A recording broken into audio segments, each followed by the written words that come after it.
Hello, I am Alekzander Shapiro, actor of stage and screen. Welcome to a new episode of To See or Not to See.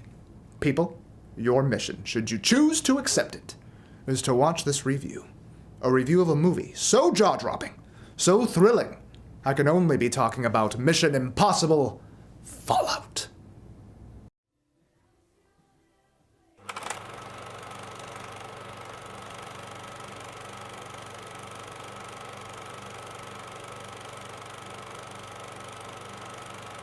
Number 6 in the series, Mission Impossible Fallout once again stars Tom Cruise as IMF agent Ethan Hunt, now 2 years removed from the events of Rogue Nation when he receives his next mission, stopping the remaining members of Solomon Lane's anarchist group, now named the Apostles, and a mysterious fundamentalist named John Lark.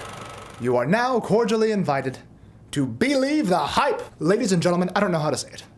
It's been called by some the greatest action movie ever made, and I'm going to need some time to think about that, but the stunts in this movie are phenomenal. They are thrilling, my friends, truly jaw-dropping. Tom Cruise is falling, scaling, diving, rolling. Tom Cruise is fighting. Tom Cruise is in almost every possible mode of transportation and going at lightning speed. Tom Cruise is flying helicopters, riding motorcycles, doing halo jumps from military planes, literally jumping out of military planes. I get vertigo just getting out of bed. I'm dizzy right now from talking. Hold on.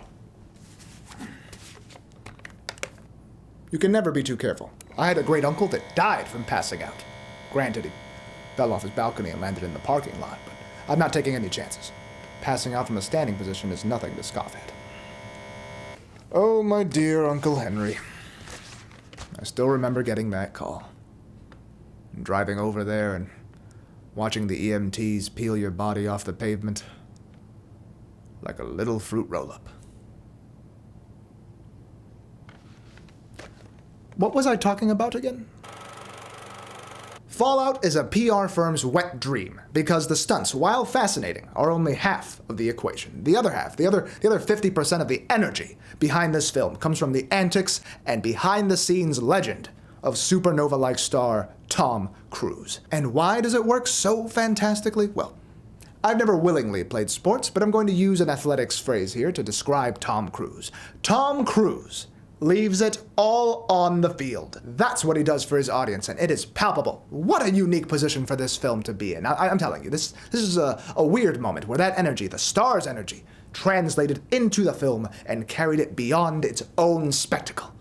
And that's a high bar, because this film, once again, is amazing on cinematography and stunt scene ideas alone. But when you add that Cruise juice, it's delicious. The willingness to do the stunts himself, the fortitude, the stamina, the sheer drive. He broke things in this movie, people. He broke his ankle. Doctors said it would take months to heal. He was running in 9 weeks. I don't know how he does it. Is it Scientology? Is it Dianetics? Has Xenu smiled upon him? I gotta know. Because if going clear is what it takes, sign me up. I'm only kidding, of course. Not about joining. I'd love to. It's just, well, Scientology won't take me, people. You can't pay your way up the bridge on food stamps. But as soon as I get that loan from Wells Fargo, I'm in.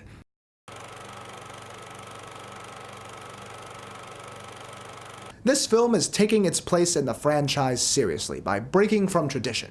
We are 6 movies in, after all, and so a few Mission Impossible production and storytelling firsts have taken place, such as director Christopher McQuarrie being the first Mission Impossible director to direct 2 movies in the franchise. Fallout is also the first time a villain has been carried over from a previous film in the franchise, along with a prominent female lead in Rebecca Ferguson.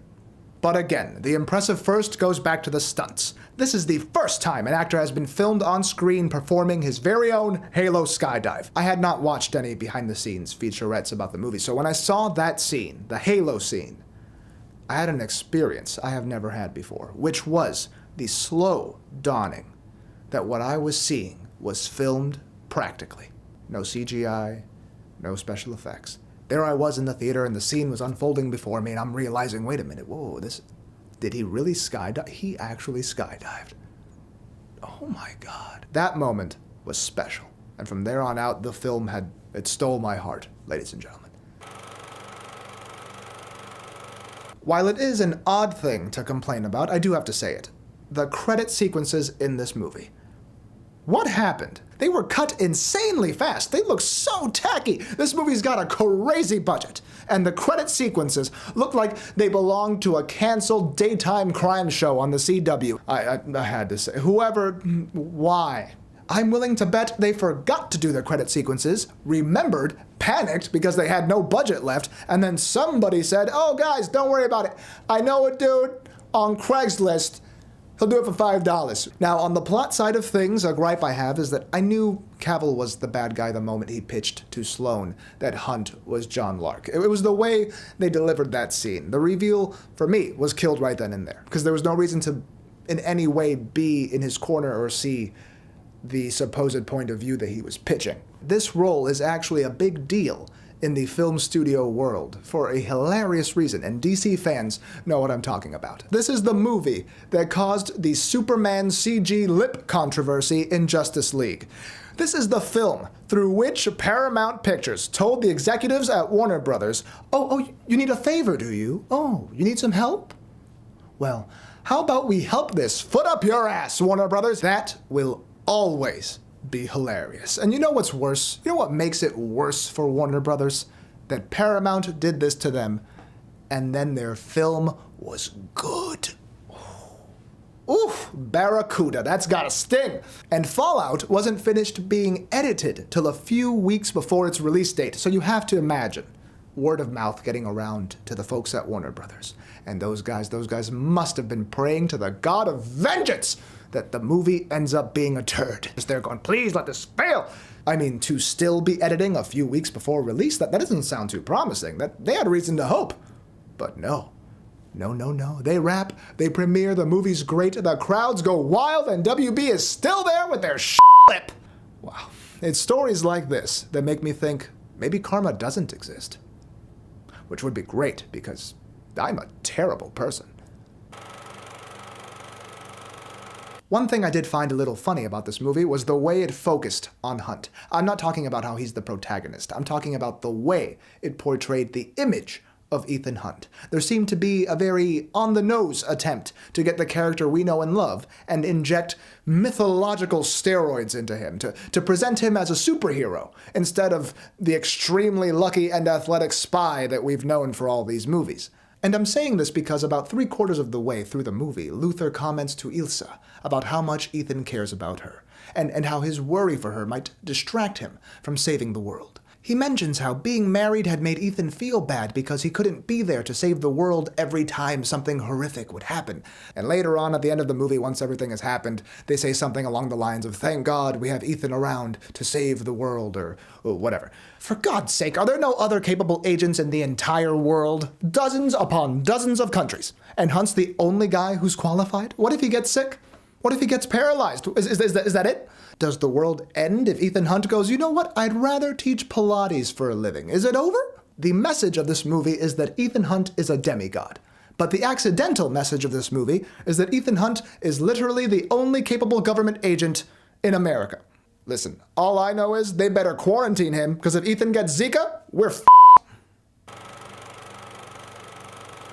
Here we go, my people. I think it's pretty clear where I stand on this film, but just in case there was any doubt, I recommend this picture.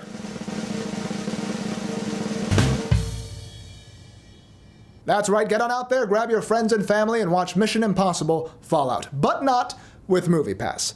That garbage is useless. This movie will be an experience, that much is guaranteed. And like Skyscraper, which I previously reviewed, this film was specifically made for the silver screen. An event film, a true blockbuster. So if you have a few extra dollars, I would recommend you see it on an IMAX or XD screen, as certain scenes were filmed to be showcased in an IMAX format. Mission Impossible Fallout has pushed the envelope and raised the bar of the action genre itself.